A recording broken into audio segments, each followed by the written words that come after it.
This conference will now be recorded. अद्य शनिवासरः अथवा मन्दवासरः श्रावण कृष्ण नवमी दिनांक 20 अगस्त 2022 चरक सूत्रस्थान अध्याय 4 महाकषाय शंखं चक्रं जलौकान् दधतमृतघटं सूक्ष्मस्वच्छातिरुद्यां शुकपरिविलसन् मौलिमम्भोजनेत्रं कालाम्भोदोज्ज्वलाङ्गं कटितटविलसच्चारुपीताम्बराढ्यं वन्दे धन्वन्तरिं तन् निखिलगदवनप्रौढदावाग्निलीलं प्रौढदावाग्निलीलम् ब्रह्मणो हि समारब्धा मात्रेयाद्येषु पूजिताम् अस्मदाचार्यपर्यन्तां वन्दे गुरुपरम्पराम् आयुर्वेदरतं वन्दे माधवाख्यं महागुरुम् आयुर्वेदामृतं सर्वं शिष्येभ्यो यः प्रदत्तवान् द्रष्टाज्ञानी दृष्टकर्मा कृतकर्मा तथैव च अध्यापको विषक्श्रेष्ठो महान् संशोधकस्तथा गुणैरेतैः समुदितैः यत्कार्यं प्रतनोद्धि सः समृद्ध्यर्थं हि कार्यस्य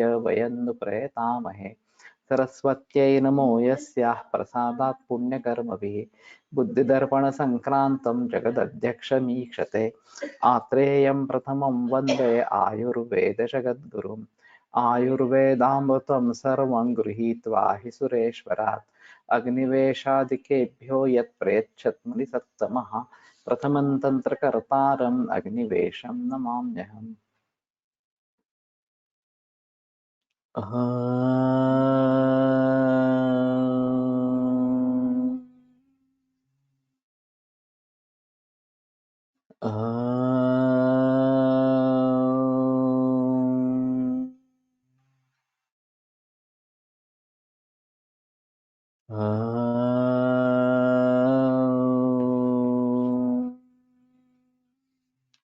ओम शांति शांति शांति सारिवा इक्षुमूल बदुक पिप्पली द्राक्षा विदारी कैटर्य हंसपादी बृहस्पति कंटकारिका इति दशयमानि कंठ्यानि भवन्ति। तो द्राक्षा के बारे में अभी थोड़ा बताना मुश्किल होगा, आवश्यक होगा कि द्राक्षा वास्तव में कंठ्य है, लेकिन आजकल बाजार में मिलने वाली द्राक्षा खाने से कंठ में तकलीफ होती है और ये केवल पेस्टिसाइड्स का परिणाम ज्यादा उस पर है। तो द्राक्षा लेनी है वो ऑर्गेनिक तरीके से उत्पन्न की हुई या नैसर्गिक तरीके से उत्पन्न होती कभी वही द्राक्षा लेनी चाहिए। और कैटरिया के बारे में इन्होंने कटफल लिखा था। कैटरिया का एक करी लीव्स, करी पत्ता, ये भी एक अर्थ बताया जाता है, तो उसको थोड़ा देखना पड़ेगा। आम्र आम्रा तक लिकुच करब करम लवेरस कुवल बदर दाडिम मातुलिंगानि इति दशयमानि रुद्यानि भवन्ति इति चतुष्क कषाय वर्ग। तो हृदय का मतलब हृदय के लिए हितकारक या हृदय के लिए प्रिय, ये दोनों तरीके से हो सकता है। ज्यादातर हमें हृदय के लिए हितकारक ये प्रयोग करना चाहिए। और ये सभी अम्ल रसात्मक द्रव्य है, ये एक अजीब थोड़ी सी बात है। लिकुच वैसे त्रिदोष कारक बताया गया है, फिर भी ये रुद्य गणों में आया है, ये भी एक अलग बात है। और आम्र, ये वृक्षाम्ल, दाड़िम, ये ज्यादा प्रचलन में इस प्रकार के है। बदर भी कुछ हद तक, या कुवल बदर ये भी कुछ हद तक प्रचलन में इस प्रकार के है।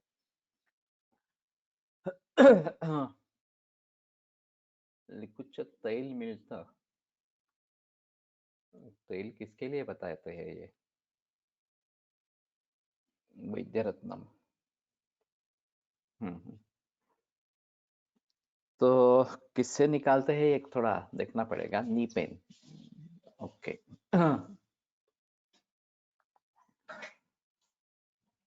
तो ठीक है, ये अभी अभी मुझे बहुत लग रहा है कि जितने भी प्रोडक्ट्स अवेलेबल है, बहुत बहुत सारी कंपनियों की एप्स भी अवेलेबल है। तो एक कंपैरेटिव इंडेक्स बनाया जाए और रोगों के हिसाब से किसमें क्या प्रयोग में ला सकते हैं, ये थोड़ा अवेलेबल क्या है ये थोड़ा देखेंगे तो सभी के लिए थोड़ा फायदा इस प्रकार का होगा। क्योंकि बहुत सारे चीजें ऐसे है, युवत्यादि तेल या फिर ये मसल टोन वगैरह इस प्रकार की दवाइयों के बारे में मुझे भी पता नहीं था, या पहले कभी सुना होगा लेकिन ध्यान में नहीं था। तो ये आम्लरस वातरोगात कधी वापरावे? अष्टांग संग्रह में इसके बारे में बताया गया है कि तीन तीन रस एक एक दोष के शमन के लिए है, तो उसका क्रम दिया है, ये शुरू में फिर ये बाद में ये वगैरह वगैरह इस प्रकार से।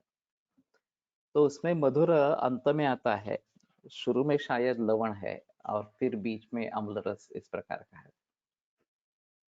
उसमें थोड़ी बात ये भी होती है कि महाभौतिक संगठन कैसा है। अम्ल और लवण के बारे में वाग्भट का कहना और सुश्रुत का कहना अलग अलग इस प्रकार का है।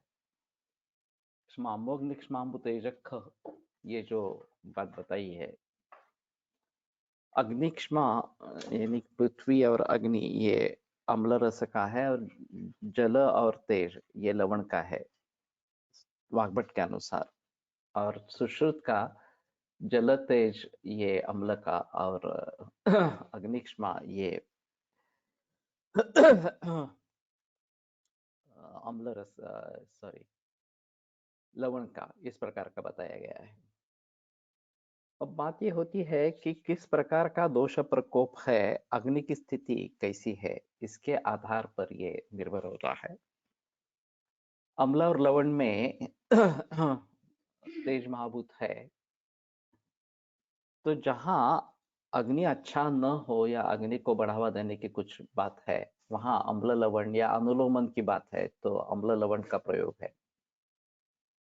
और जहां अग्नि अच्छा है और अपतर्पण हुआ है, उसमें मधुर रस का वातव्याधि में प्रयोग करना चाहिए।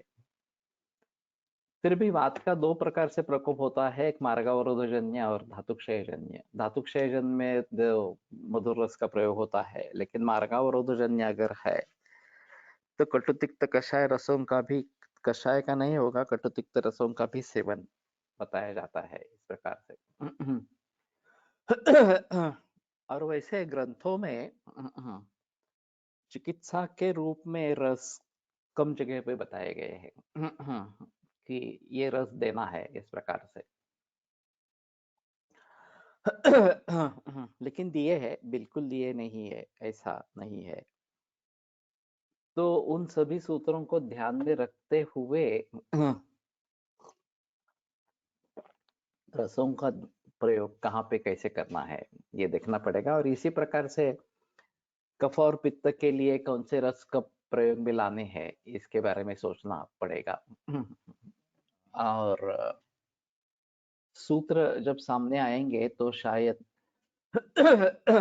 उसके बारे में बात हो सकती है। ये परम तिक्ते रूपाचरित ये श्रावी अर्श के लिए बताया गया है। तो उस हर एक की एक अलग अलग अवस्था इस प्रकार की होती है, केवल एक रस बस्ती आलिया है। हाँ, ये तो हमने पढ़ लिया था इस प्रकार से। और वहां पे कुछ इस प्रकार के बारे में जिक्र था कि कौन से रस का बस्ती किस अवस्था में उस रोग में देना है इस प्रकार से। तो रसों के आधार पर बस्तियों का विभाजन वहां पे किया गया था विमान स्थान में। और वो भी बात ध्यान में रख सकते हैं। लेकिन होता है ज्यादातर ऐसे कि तस्मान् नैक रसं द्रव्यम भूत संघात संभवात, एक रसात्मक द्रव्य नहीं होता, उसमें अन्य भी रस होते हैं। प्रधान रस के अनुसार हम ज्यादातर बात करते हैं, चिकित्सा करते हैं। और दोष कौन सा है, वो भी सिंगल दोष है, नैक दोषात् ततो रोगा, ये भी बात है कि किसी भी रोग में एक ही दोष होता है, ऐसी बात नहीं होती।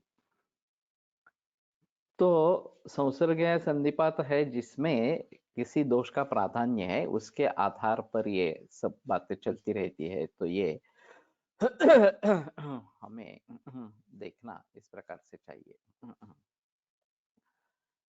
तो फिर इसके आधार पर ये सोचना है, ये रुद्य इन गणों में सभी अम्ल रस इस प्रकार के बताए गए हैं। तो रुद्ररोग में हमें इसके प्रयोग करने चाहिए, खास करके ये मातुलुंग, अम्ल, दाड़िम वगैरह वगैरह इस प्रकार से। नागर, चव्य, चित्रक, विडंग, मुर्वा, गुडुचि, वचा, मुस्त, पिप्पली, पटोलानि इति दशयमानि तृप्तिघ्नानि भवन्ति। तो तृप्ति जैसी भावना है, कुछ लेने की जरूर इच्छा नहीं है, लेकिन शरीर बल कम है, खाने की आवश्यकता है, और खाना नहीं खाएंगे तो बल नहीं बढ़ेगा। ऐसी जब स्थिति होती है, या फिर भूख नहीं लगती लेकिन खाना खा लिया या कुछ द्रव ले लिया तो अच्छा लगता है, स्फूर्ति होती है और तकलीफ नहीं होती, तो समझ लेना है कि यहाँ पे अननेसेसरीली तृप्ति इस प्रकार की हो गई है, और फिर वहां ये तृप्तिघ्न गण का प्रयोग करना जरूरी इस प्रकार का रहेगा। नागर, चव्य, चित्रक, विडंग, ये सभी तो ये पंचकोल वगैरह से लिए गए। विडंग अलग है, नागर, चव्य, चित्रक। और गुडुचि, वच्छा, मुस्त, पिप्पली आ गए ही है, पटोल। तो ये काफी अलग ही इस प्रकार का गण है। और ये शायद उसकी कंडीशंस है कि भूख नहीं लगती, तृप्ति है ऐसा लगता है, लेकिन न खाने से दौर्बल्य हो जाता है और खाने से अच्छा लगता है। तो तृप्तिघ्न गण का प्रयोग वहां पे होना जरूरी इस प्रकार का रहेगा। तो गुड़ुची, मुस्त, पटोल ये भी दे सकते हैं, और उससे तृप्तिघ्नता हो सकती है। कुटज, बिल्व, चित्रक, नागर, अतिविषा, अभया, धन्वयासक, दारु, हरिद्रा, वचा, चव्या नीति दशयमानि अर्शोघ्नानि भवन्ति। तो ये अर्शोघ्न बताए गए हैं। अर्श में मुख्य दो भेद, एक वातकफात्मक शुष्कार्श और पित्त और रक्त के जरिए रक्तार्श इस प्रकार से, या श्रावी अर्श इस प्रकार से। दोनों के हिसाब से ये कार्मुक इस प्रकार के है। दूसरी बात, एक अजीब तरीका वहां पे अपनाया गया है अर्श चिकित्सा में। इत्युक्तम, कुछ योग वगैरह बताते हैं और अभी तक जो योग बताइए, ये सृष्ट पुरुष इस प्रकार के हैं, उनके लिए है गाढ़ वर्चसाम, वक्षते गाढ़ वर्चसाम, जिसमें मल कठिन ज्यादा होता है, उनके लिए दवाइयां आगे बताते हैं। तो ये थोड़ा अधिकार जैसा है। पाणिनीय व्याकरण में अधिकार सूत्र होते हैं, अथ समासः इस प्रकार का। तो समास अधिकार वहां से शुरू हो जाता है और करीबन 500 सूत्रों तक के समास अधिकार चलता रहता है। स्वदेशे वाक्यार्थ शून्यत्वे सति उत्तरोत्तर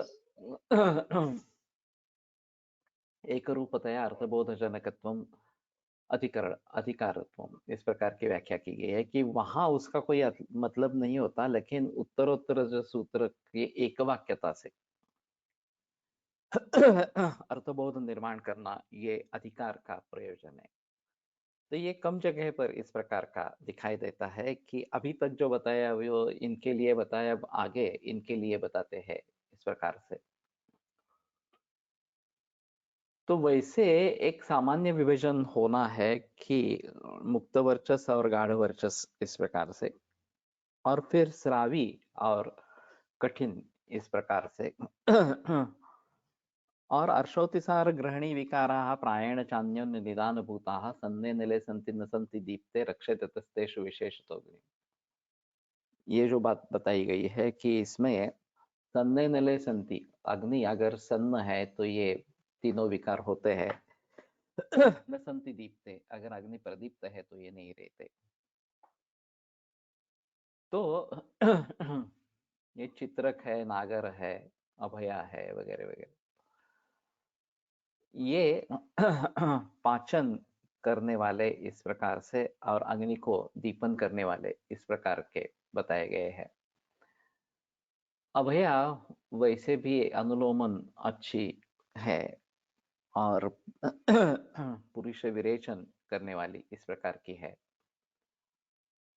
तो इसमें उदावर्त एक अहम मुद्दा रहता है और उस उदावर्त के हिसाब से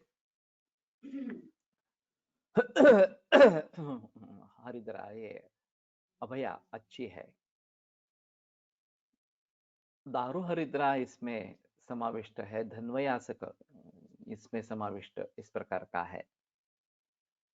और ये दुष्पर्शकेन बिल्वेन यवान्या नागरेण वा एकैकेनापि संयुक्ता पाठा हंत्यर्ष सामृशम, ये जो पाठा मिश्रण का बताया गया है ये भी इसमें एक अहम भूमिका इसकी है। तो धन्वयासक, दारू हरिद्रा और वचाचव्य, वचा भी इसमें शामिल है। और ऊपर भी वचाती तृप्तिघ्न औषधियों में। तो एक बात ऐसी करनी है, एक थोड़ा सा प्रयास किया था लेकिन आगे ज्यादा संबंध नहीं रहा उसका।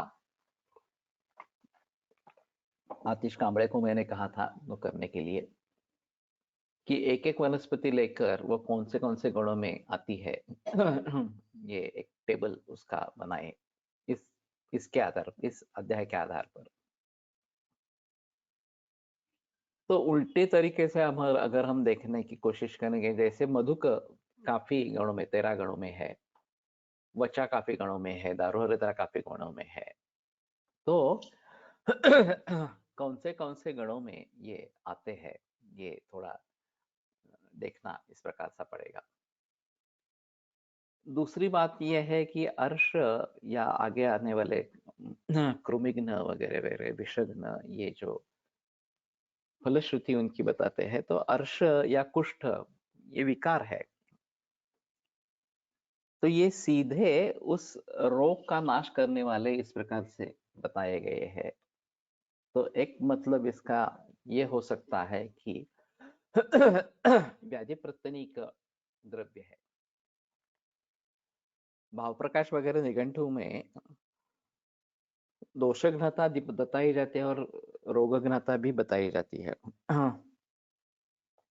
तो कुछ लोगों का कहना होता है कि उस रोग में उस दोष का अगर प्राधान्य है तो ये उभय प्रत्यनिक तरीके से काम करता है। केवल दोषघ्नता को देखकर भी उस दोष से उत्पन्न होने वाले किसी भी रोग में इस प्रकार से काम कर सकता है, और रोगघ्नता को देखकर उस रोग के लिए काम करते हैं, तो रोगघ्न इस प्रकार के है। अर्षात अग्निमांद्य असते पण खूप अर्श रुग्णांना खूप चांगली भूक लागते। एक्चुअली अग्नि का परीक्षण जो है वो अग्निम जरण शक्तिया परीक्षित इस प्रकार के है। तो भूख लगना ये पाचन का एक हिस्सा है, लेकिन वास्तव में वो इतना सही नहीं है। उद्गार शुद्धिर उत्साहो वेगोत्सर्गो यथोचिता लघुता क्षुत पिपासा जीर्णाहार से लक्षणम, ये सभी लक्षण हो रहे हैं, तो उसमें एक भूख एक लक्षण है। तो उसके बारे में सोच सकते हैं। और क्षुधा और बुभुक्षा में भी अंतर है कि भोक्तुम इच्छा बुभुक्षा, तो क्षुधा के बिना भी बुभुक्षा हो सकती है और पचन हो रहा है नहीं हो रहा है ये देखना ज्यादा महत्वपूर्ण रहेगा. वचा चव्य चित्रक नागर तृप्तिग्न अर्शग्न ध्वनि गणात आले है. इस प्रकार से सभी द्रव्यों के बारे में सोचना है. तो शायद उस वनस्पति का जब हम प्रयोग करेंगे तो इन सभी कंडीशंस को ध्यान में रखते हुए प्रयोग करेंगे. अब बात यह है कि यहाँ रोगग्न के हिसाब से कुछ रोगों के बारे में, जैसे अर्श है, कुष्ठ है वगैरह, इस प्रकार से बताया गया है. लेकिन अग्र संग्रह में थोड़े थोड़ा कुछ महत्व वर्णन मिलता है कि एक द्रव्य इन सभी रोगों में उपयुक्त है इस प्रकार से. और वाग्भट में उत्तर स्थान में जो अग्र संग्रह आया है वहां तो एक एक द्रव्य के बारे में जिक्र किया है.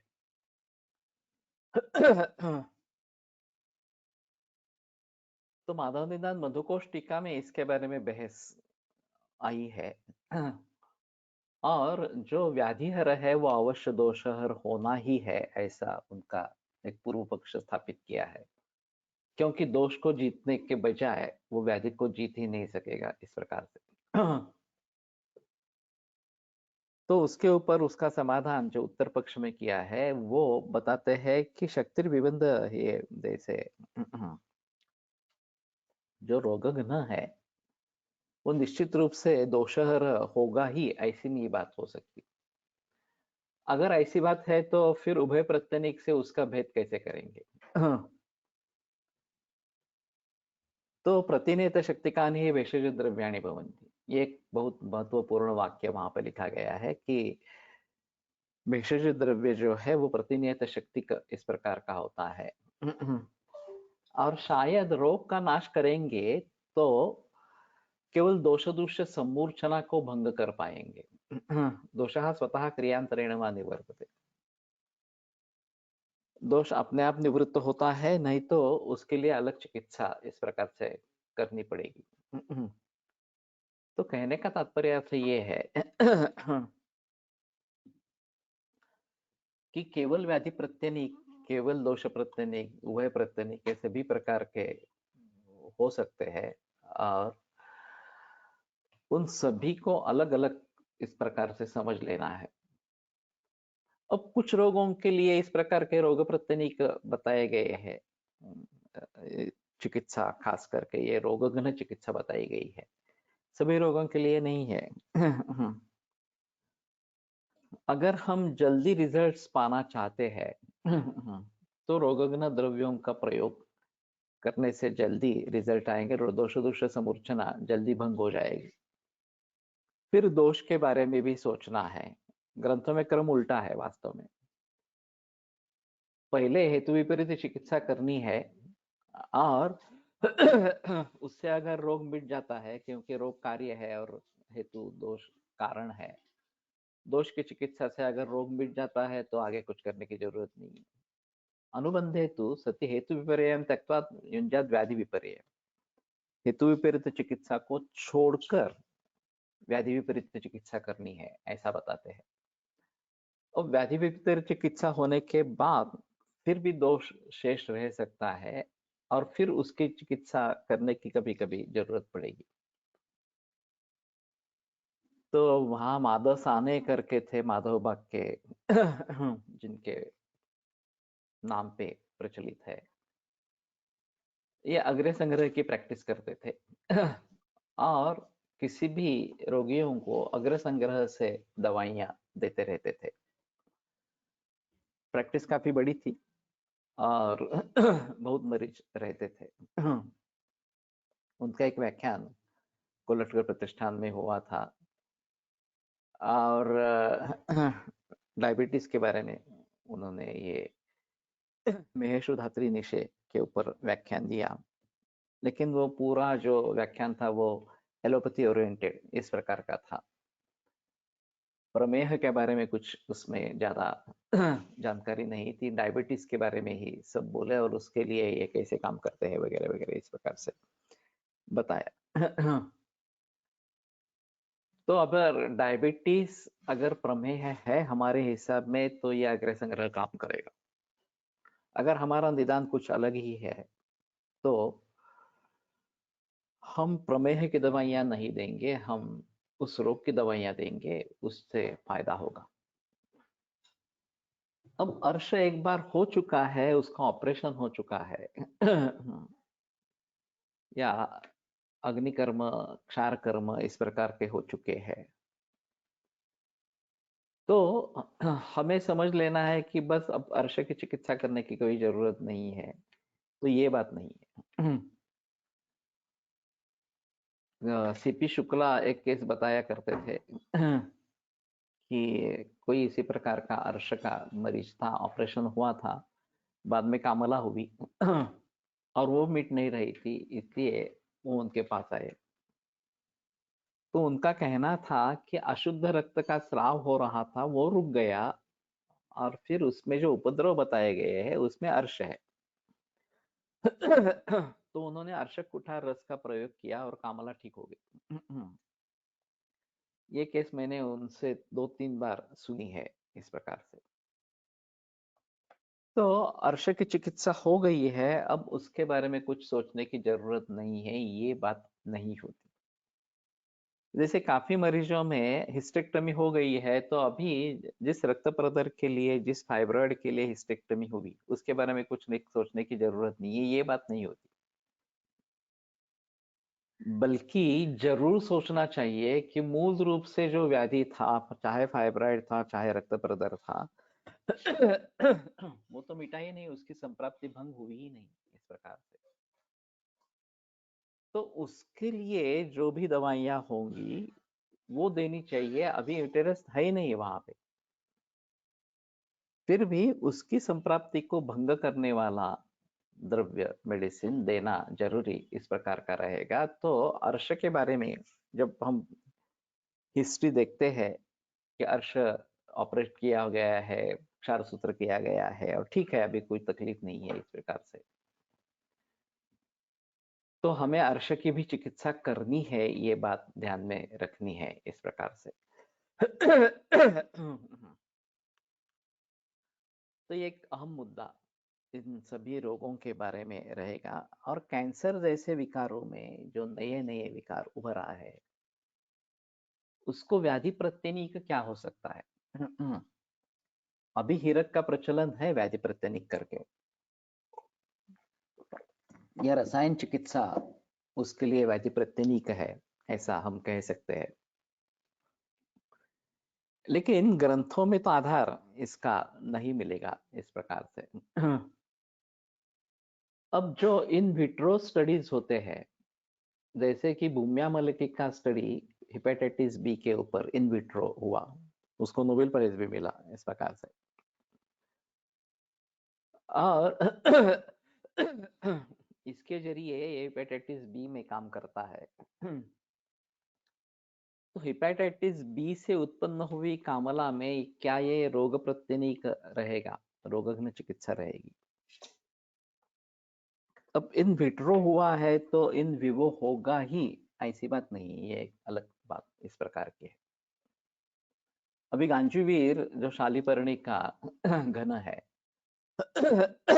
उसके ट्रायल्स हुए कोविड-19 पर और उसको एंटी वायरल एक्टिविटी प्रूव हो गई। तब जब एंटी वायरल है तो केवल कोविड-19 में ही देना है या और कुछ करना है, ये बात सामने आई। और फिर मैंने हेपेटाइटिस बी में उसका एक प्रयोग किया और वो अच्छा रिजल्ट आया। तो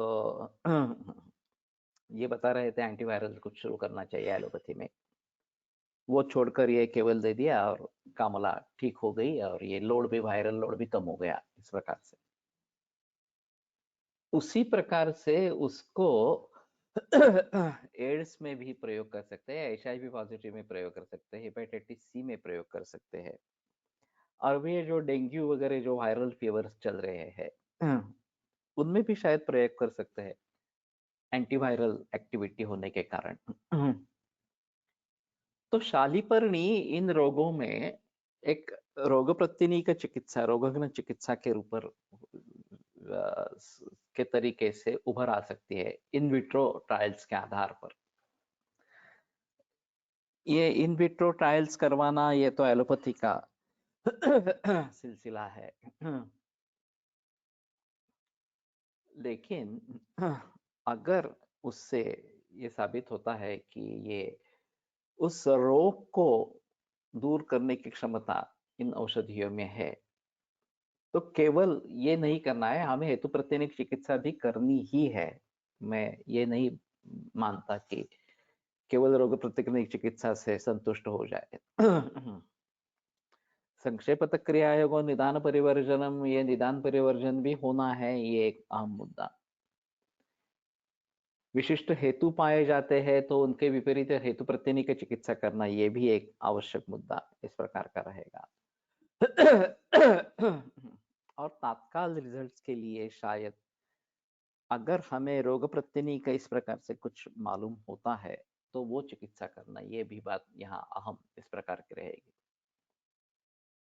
तो कहने का तात्पर्य अर्थ ये है कि अर्श था, ऑपरेट कर दिया, अब कुछ नहीं है तो अर्श के बारे में सोचना नहीं है, ये बात नहीं है। और यही बात रक्त प्रदर के बारे में, हिस्टेक्टमी हो जाने के बाद, या फाइब्रॉइड्स के बारे में, या किडनी ट्रांसप्लांट वगैरह के बारे में सोचनी है कि मूल रूप से उसकी चिकित्सा हुई नहीं है। और जहां जहां एलोपैथी में मैकेनिकल तरीके से लाक्षणिक पोषण दिलाते हैं, उन सभी रोगियों में हमें ये सोचना है कि उसके पीछे जो संप्राप्ति है उसके बारे में उन्होंने कुछ सोचा ही नहीं है, तो उस संप्राप्ति को भंग करने के लिए प्रयास करना जरूरी रहेगा। जैसे डक्टल कार्सिनोमा में ब्रेस्ट में ये वचा प्रियंगवादी योग का मैंने आरंभ किया, ये आया है स्तन्य दोष के लिए। तो मैंने सोचा कि इसमें इसकी संप्राप्ति भंग करने की क्षमता है। और डक्टल कार्सिनोमा में अगर व्याधि प्रतिनिक के हिसाब से इसका प्रयोग करते हैं तो संप्राप्ति भंग होगी, दोष को अलग तरीके से देखना पड़ेगा और उसकी शांति करनी पड़ेगी। लेकिन संप्राप्ति किसी तरीके से भंग होती है तो उस रोग में हम जरूर उसका प्रयोग कर सकते हैं। तो इसलिए ये जो रोगघ्न इस प्रकार के औषध है, उन सभी के बारे में सोचना जरूरी इस प्रकार का होगा। और जहां वो रोग है मुख्य इस प्रकार से, उसमें पहले हेतु प्रतिनिक चिकित्सा करे और फिर मिटता नहीं है तो रोगघ्न चिकित्सा करे। ये जो ग्रंथों का निर्दोष है उसका पालन करे, या दोनों साथ में करे। कम से कम संक्षेपत क्रियायोग और निदानी परिवर्जनम, इससे रोग के कारणों को टालना ये तो आवश्यक ही होगा। हेतु विपरीत अगर चिकित्सा कर पाते हैं तो भी बेहतर ऑप्शन इस प्रकार का है। और जैसे ही रोग मिट जाएगा, दोष दुष्य रहेंगे, तो दोषों के शमन के लिए चिकित्सा और दूष्य को रसायन चिकित्सा इस प्रकार से आगे देंगे, तो फिर से रोग दोहराएगा इस प्रकार का नहीं। तो इनके बारे में थोड़ा सा ये सोचना है। दूसरी बात ऐसी होती है कि अभी नासार्श दिखते हैं,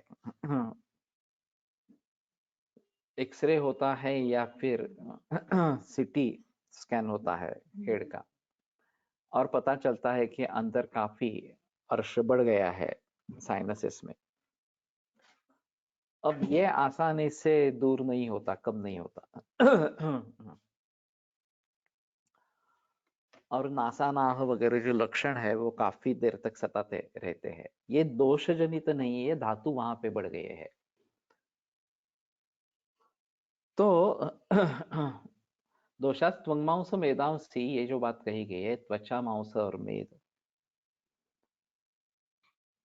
तो अर्शांकुरान अपानादव, लेकिन नासार्श होते हैं, कर्णार्श होते हैं वगैरह वगैरह।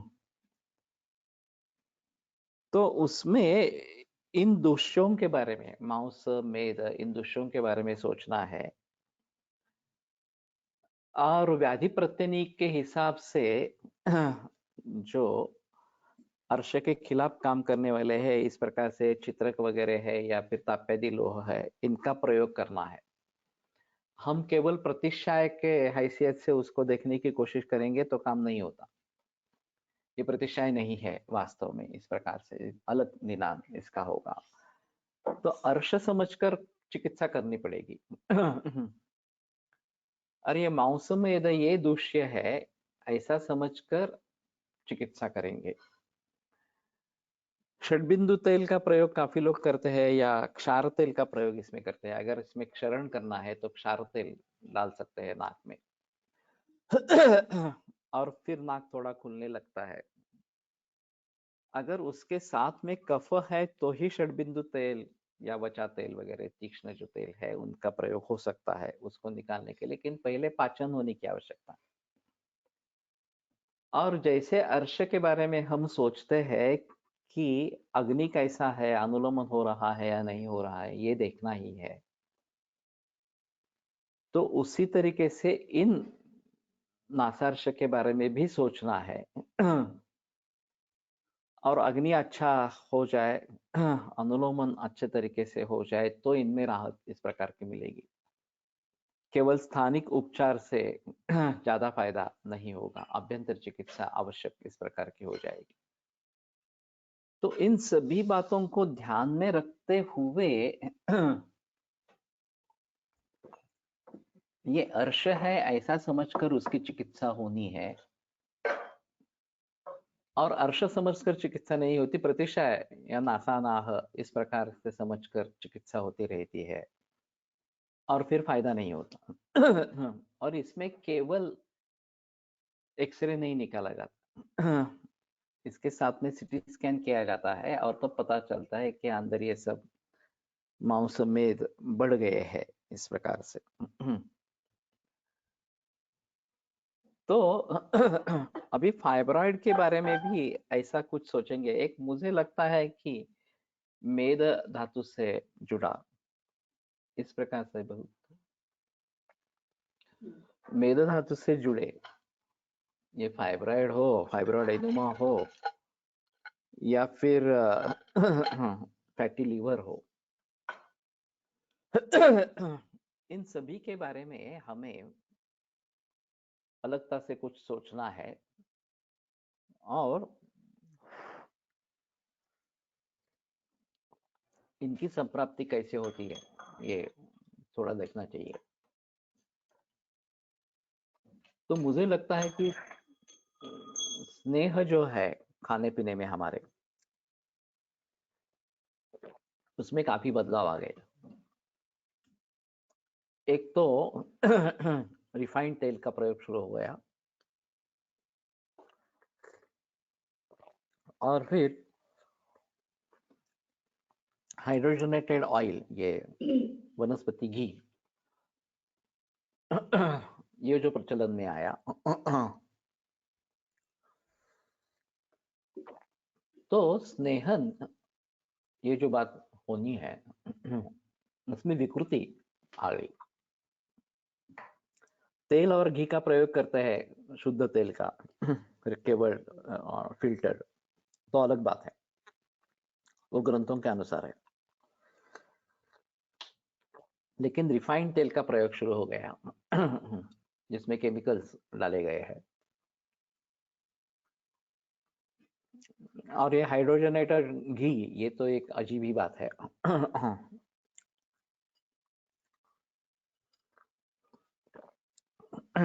लेकिन ये अभी बिस्किट वगैरह के रूप में प्रचलन में है। तो इन सभी के बारे में अलगता से अगर सोचेंगे, एक तो संक्षेपतः क्रियायोगों निदान परिवर्जनम का हैसियत से इन सभी को टालना है, केवल फिल्टर ऑयल ही लेना है, ये तो हम बताते हैं, सभी मरीजों को बताते हैं। घी भी हाइड्रोड, ये जो हाइब्रिड काऊ का नहीं लेना है, देसी गाय का ही घी लेना है, ज्यादा से ज्यादा भैंस का घी ले सकते हैं, लेकिन उसमें भी अभी काफी शॉर्टकट्स है। हार्मोन्स दिए जाते हैं।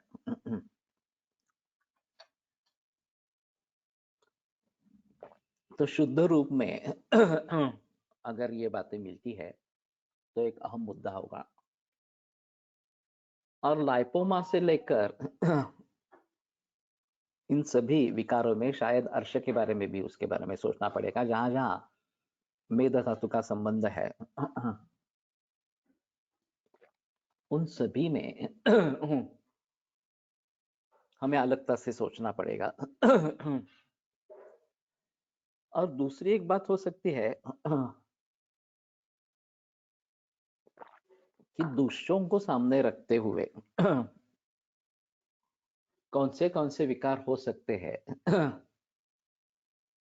एक दूसरे के जरिए। ये सभी संदर्भ अगर इकट्ठा हो जाएंगे तो त्रिस्कंद कोश में भी इकट्ठा हुए थे, लेकिन उस तरीके से देखा नहीं गया था। प्रातिपदिक कोश में भी इकट्ठा हो जाएंगे एक दूसरे के हिसाब से। इसमें सिर्फ हमें ऐसा करना पड़ेगा कि हर रोग की संप्राप्ति को ध्यान में रखते हुए उसमें जो भी दूष्य इन्वॉल्व इस प्रकार के है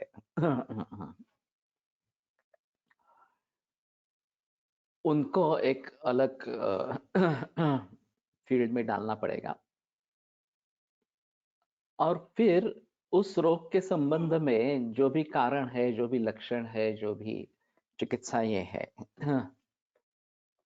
उनका उन दोषों के साथ ताल्लुक बनाना पड़ेगा। और फिर इन सभी का क्रॉस सेक्शन लेना पड़ेगा। तो अर्श में तो ये मांस में ये दूष्य आए है, त्वक आई है, इस प्रकार से ये सभी कुष्ठ में भी है, प्रमेह में भी है। तो जहां जहां इन सभी का संबंध है, वहां कारणों के आधार पर इन दोषों में क्या परिवर्तन आता है, ये देखना जरूरी इस प्रकार का होगा। लक्षण के स्तर पर कौन से लक्षण इसमें से उत्पन्न हो रहे हैं, ये देखना जरूरी इस प्रकार का होगा। अब बात यह है कि प्रमेह में प्रभुता विलमूत्रता ये लक्षण बताया गया है, और क्लेद ज्यादा बढ़ जाता है शरीर में। अबद्ध मांस और मेद के बारे में बताया जाता है। तो इन सभी बातों को ध्यान में रखते हुए प्रमेह का निदान, अर्श का निदान, या फिर बाकी इस संबंध में जो जिनमें जिनमें कुष्ठ का निदान, ये सब देखते हुए किन कारणों से इस प्रकार की दृष्टि होती रहेगी, और मेदोन वाहिनी दुष्यंती वारुण्याश्चाति सेवनात् वगैरह जो स्रोतस अध्याय में बताया गया है, वो भी सामने रखेंगे उस दृश्य को देखने के लिए। लक्षणों में किस प्रकार से लक्षण इसमें इन्वॉल्व होते हैं विभिन्न रोगों में, ये बात देखनी है। और चिकित्सा में कॉमन द्रव्य कौन से है ये भी देखना है। तो शायद एक दोषों के आधार पर चिकित्सा प्रणाली बन सकती है। अभी वैसे हम रसपाचक, रक्तपाचक वगैरह का प्रयोग कर ही रहे हैं, उसमें संदेह की बात नहीं है, लेकिन सिर्फ इन्हीं का प्रयोग करने के बजाय इस प्रकार का क्रॉस सेक्शन अगर लेते हैं तो काफी बातें सामने आ सकती है, और वाइड रेंज हमारे पास उपलब्ध होगी औषधियों की। और फिर किस रोग से जुड़ा है, उस रोग की प्रत्यनिक चिकित्सा, जैसे आर्शोग्न है, कुष्ठग्न है, मेहग्न है, वगैरह वगैरह, इस प्रकार से हम सामने रखेंगे। तो इस प्रकार का स्टडी तो हुआ नहीं है, दोषों के आधार पर इतनी गहराई में जाकर स्टडी हुआ नहीं है। ये भी पॉसिबल है, प्रातिपदिक कोश के जरिए ये काफी आसान इस प्रकार का मामला है।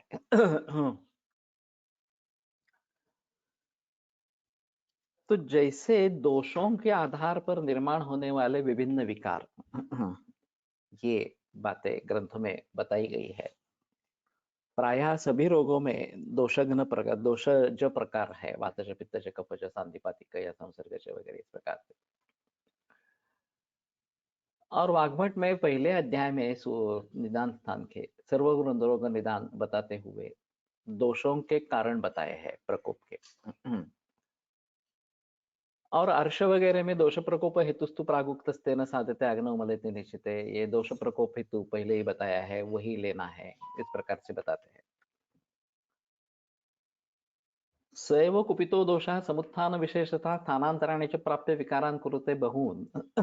ये जो बात बताई गई है, तो दोषों के आधार पर किस प्रकार से हमें सभी रोगों के बारे में सोचना है, ये एक अलग तरीका इस प्रकार का होता है। उसी प्रकार दोषों के आधार पर भी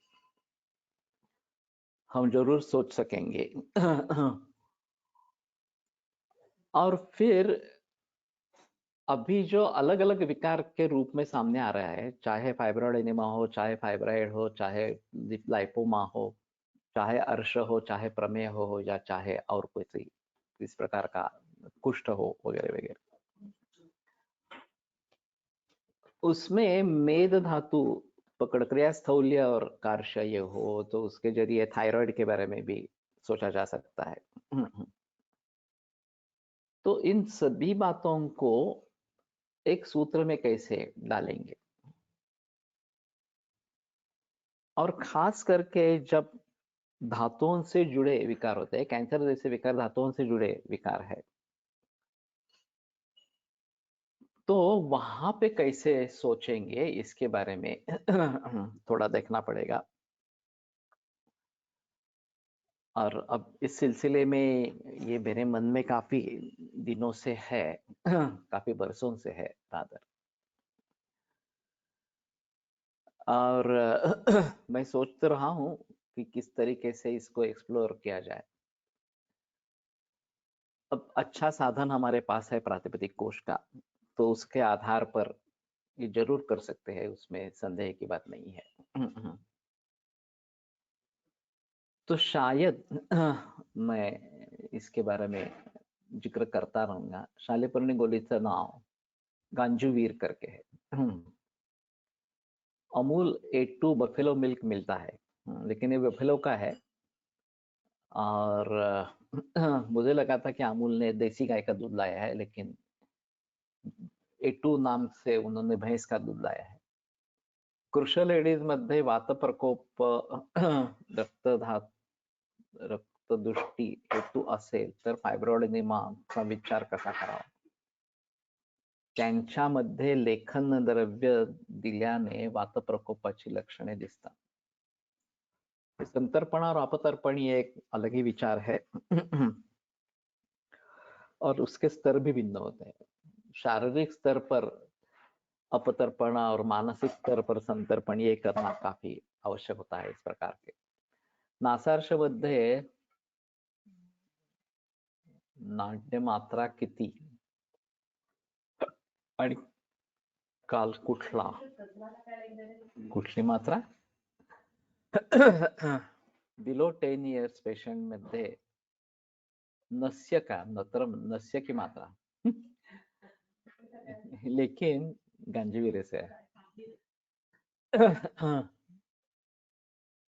ये कंपनी का नाम तो मुझे याद नहीं है अभी, गांजीवीर का।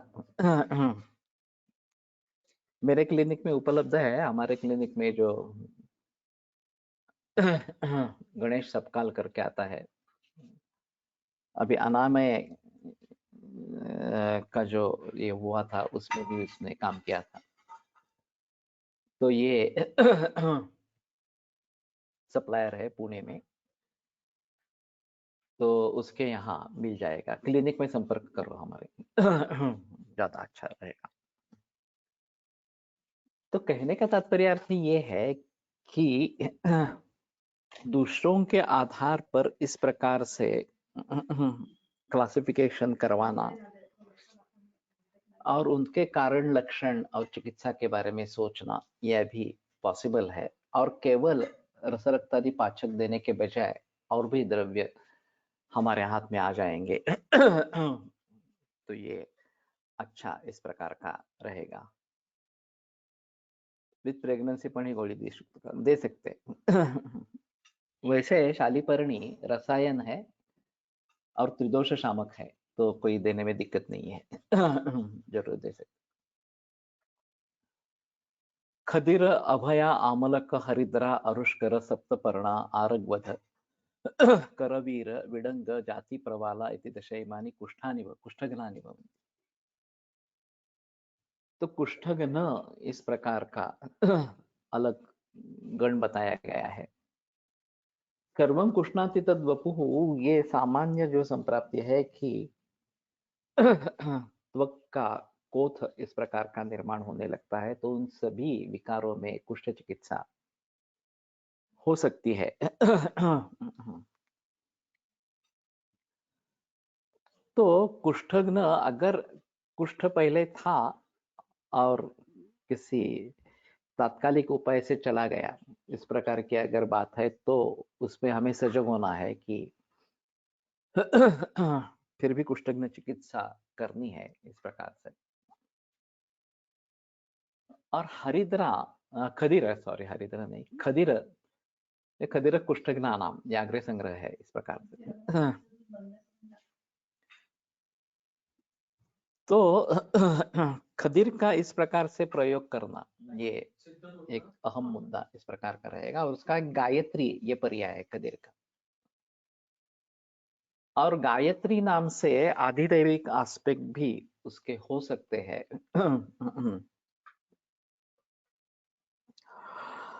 तो गायत्री नाम से अगर खदिर का प्रयोग करते हैं तो यह अच्छा इस प्रकार का रहेगा। अभया अमलक हरिद्रा अरुष्कर, ये जो भल्लातक है, ये भी एक अहम मुद्दा है। तिलभल्लातकम पथ्या गुणश्चेति समांशकम, ये एक योग आया है। और तिल वास्तव में कुष्ठकर है, फिर भी कुष्ठनाशक योगों में उसका प्रयोग बताया गया है। और फणसलकर जी का कहना था कि ये बहुत अच्छा काम करता है, अगर इसकी एलर्जी नहीं है भल्ला तक की तो ये बहुत अच्छा काम करता है। मैं जब उनके पास जाता था तब तो उनके प्रचलन में नहीं था लेकिन शायद इसके बारे में जरूर सोच सकते हैं, आसान योग है वैसे। और तिल वहां लेके जाने के लिए अच्छा है, संप्राप्ति भंग करने के लिए वहां तक पहुंचना है औषध को, तो उस हिसाब से तिल अच्छा है। और पथ्या है और गुड़ है तो अनुलोमन भी अच्छी तरीके से करता है। तो अभी मैं थोड़ा सोचूंगा, सोरियासिस के मरीज या विचर्चिका के जो मरीज है उनमें शायद अगर भल्ला तक की एलर्जी नहीं है तो जरूर प्रयोग कर सकते हैं किसी न किसी तरीके से देखकर इस प्रकार से। लेकिन भल्ला तक एक बहुत अच्छी दवा है, महत्वपूर्ण दवा है। और कफशो न स रोगोस्ति न बबंदोस्ति कश्चन यन्न भल्लातकम हन्यात् शीघ्रम मेधाग्निवर्धनम, इस प्रकार की उसकी फलश्रुति रसायन अध्याय में बताई गई है। सिर्फ जिनमें एलर्जी होती है वो बहुत खतरनाक होते हैं, तो ये सोच समझ कर देने की बात इस प्रकार की है।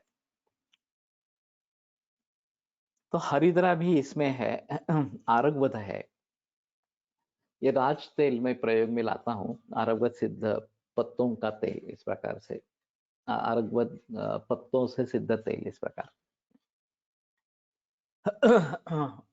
सिंगल यूज है, मोयलेले प्रयोग करते थे और अच्छा काम करता है इस प्रकार से।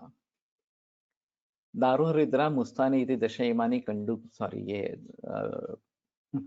सप्तपर्ण आरगवध करवीर विडंग जाति प्रवाला इति दशैमानी कुष्ठघ्नानि भवन्ति। तो अभी अष्टांग संग्रह में इसके श्लोक भी बनाए हैं। हाँ, स्वामी भल्लातका असं वापरतो कफच कुष्ठात। ओके। वैद्य योग जोशी के प्रयोग में बल्ला तकासव काफी था और उनका कहना था उनको एक भी मरीज में एडवर्स इफेक्ट नहीं मिले हैं बल्ला तकासव के. राहुल जगताप म्हणून आहे आता याच्यात आलेला पण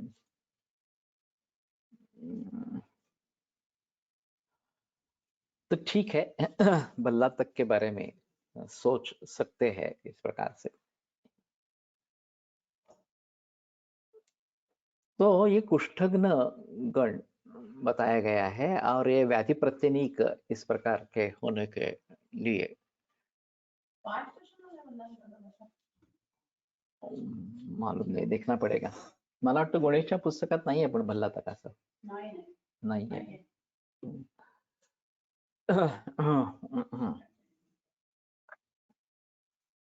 जाति म्हणजे चमेली का. जाई जुई जो कहते हैं वो जाति कहते हैं, चमेली को भी कुछ लोग जाति कहते हैं. तो जाति पल्लव रसशाला पुणे फार्मा ठीक है. लेकिन नहीं नहीं वो अलग बात है. उसमें से कल्पना काफी है और कल्पना कौन सी यूज करनी है ये अलग रहेगा. हमने जो कुष्ठ का आधिदैविक निदान भी बताया गया है और खदीर कुष्ठ में प्रधान भी बताया है, तो गायत्री शब्द इस विचार से अच्छा हो सकता है, शायद होता है. तो अधिष्ठातृ देवता इस प्रकार से जैसे गायत्री मंत्र कहने के लिए कह सकते हैं, उसी प्रकार से गायत्री खदीर को गायत्री के रूप में प्रयोग में ला सकते हैं आधिदैविक एस्पेक्ट्स को लेकर. जिनको सूर्योपासना या गायत्री उपासना लाभदायक है उनके लिए ये अच्छा इस प्रकार का काम करेगा. मैं कुछ अलग बताने जा रहा था.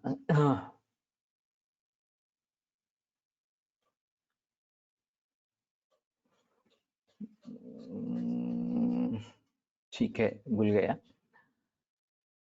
तो कहने का तात्पर्य आता है कि कुष्ठग्न इस प्रकार से अगर प्रयोग में कहाँ पे ला सकते हैं देखना. हाँ, मैं बता रहा था कि ये आतिश ने काम शुरू किया था, वो एक बार करवा लेना जरूरी होगा इस अध्याय के आधार पर, तो कम से कम कि एक द्रव्य कौन से गणों में है ये डाटाबेस तयार करेंगे.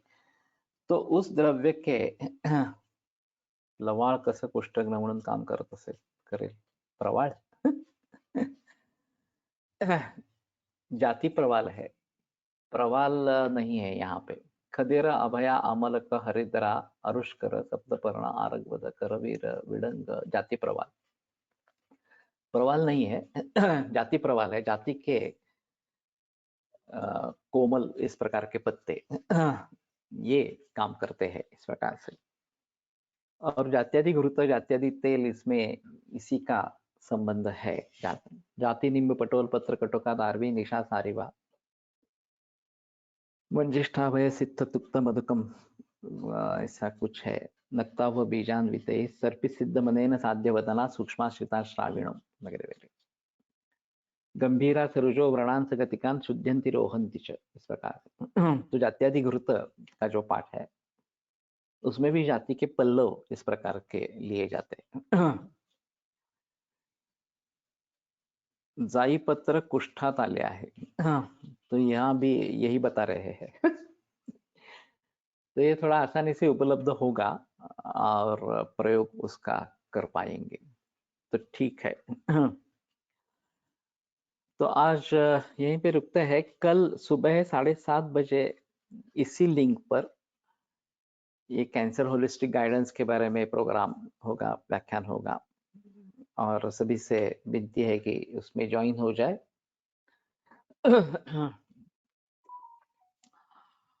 और खास करके जिन लोगों ने मेरा कोर्स किया है, फाउंडेशन कोर्स और इनडेप्थ कोर्स, वो तो जरूर इसमें ज्वाइन हो जाए. और कल दोपहर 1:30 बजे एबीपी माझा पर इसकी मुलाकात है. कल सुबह 7:30 बजे घर पे ये होगा और 1:30 बजे एबीपी माझा पर मेरी मुलाकात है कैंसर होलिस्टिक गाइडेंस के बारे में। तो वो भी जरूर देखने की कोशिश करें। और फिर इसको आगे कैसे बढ़ाएंगे अभी मैं सोच रहा हूँ।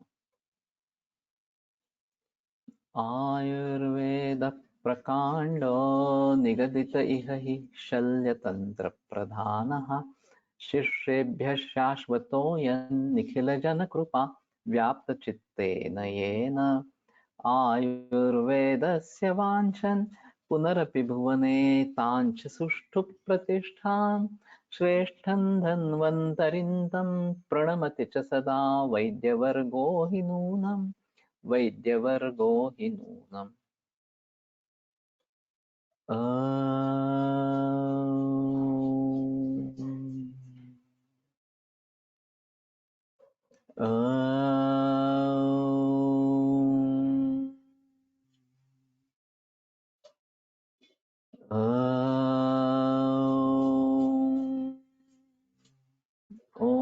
शान्ति शान्ति शान्तिः।